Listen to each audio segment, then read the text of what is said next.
Good day, Liberators, and welcome back to Survival in the Killing Fields. Before I continue, if you like what I do, please consider supporting me by signing up on Patreon. Or if you prefer an alternative platform, head over to Subscribestar. Your help is greatly appreciated. I loved my new life. I had no shoes, no change of clothing, and I didn't care.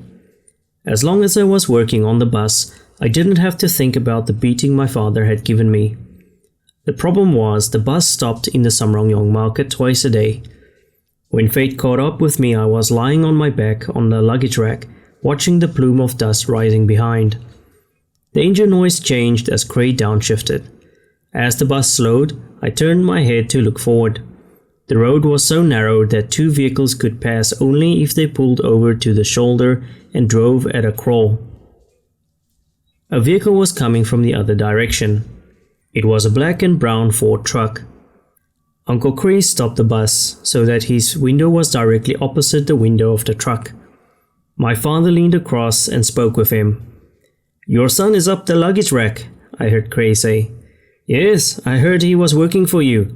Tell him his mother wants him to come home," my father's voice said. "No problem," said Cray. "No problem at all. Tell me, brother, did you hear the kings in Europe negotiating again? Do you think he can get the French out this time?" "I wish him luck," said my father. "If we had real peace, maybe the times will be good and I can get more customers. Well, if anyone can get those foreign bastards out, the royal father can." I buried myself deep in the cargo, next to the baskets of ducks. I didn't want to talk to my father. He didn't want to talk to me. All he really cared about was his business, just like the rest of the grown-ups. Cray too. It was all indirect, saying that my mother wanted me to come back. Probably they needed my help at home. The next morning, I dropped off the bus when it stopped at my village and walked wearily towards my parents' house. Luckily, the truck wasn't there. When my mother saw me, she began crying. She grabbed my wrist and she wouldn't let go, even when I made a show of pulling away. That wasn't the end of the problems with my family, not at all. But it was the end of that stage of my rebellion. It was also the end of bartering in the countryside or working for Cray. Something marvelous had happened. Just by negotiating, without firing a single shot, King Sihanouk obtained Cambodia's independence from France. Wild, spontaneous celebrations broke out in the streets of my village. Now we Cambodians could govern ourselves as we always wanted to. Now we would have peace, and perhaps we could prosper.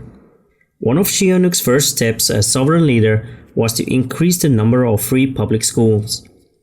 I entered primary school sitting with 12 and 14-year-old boys just learning how to read like me.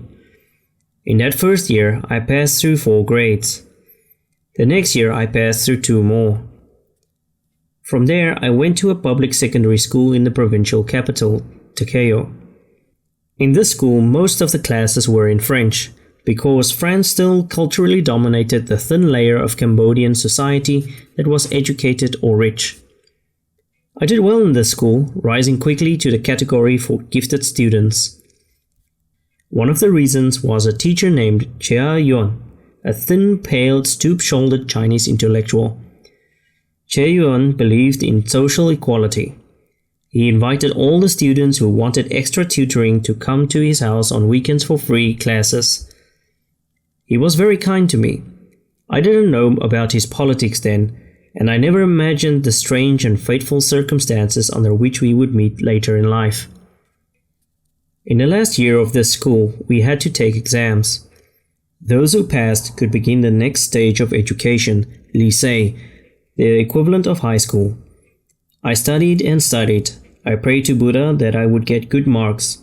When I passed with high marks, there was only one thing to do. I shaved my head, I shaved my eyebrows. For the few weeks required by tradition, I became a monk. In the induction ceremony, held in a wat or temple outside Samrangyong, my parents had put their palms together in the gesture of greeting and submission that we call sompeya. I nearly died of nervousness. My parents sompeying me. But they were only saluting the Buddha in me, the holiness that resided in me while I wore a monk's robes. Each morning I walked barefoot in a line of monks, keeping my eyes fixed on the pavement, silently chanting prayers.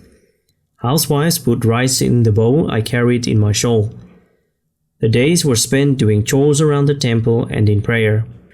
We novice monks sat in the temple on the floor with our palms together in the sampeya, and our feet respectfully tucked to the side, because pointing our feet is impolite in our culture. We prayed facing the altar, which filled an entire wall. At the base of the altar were flowers and brass boat figurines with votive candles and sticks of incense inside. Above the statues of Buddha in ascending rows, gleaming softly in the candlelight. The largest of the Buddhas sat highest up and farthest back, looking down with tranquil and mysterious expression. Buddha was not a god but a wise human being.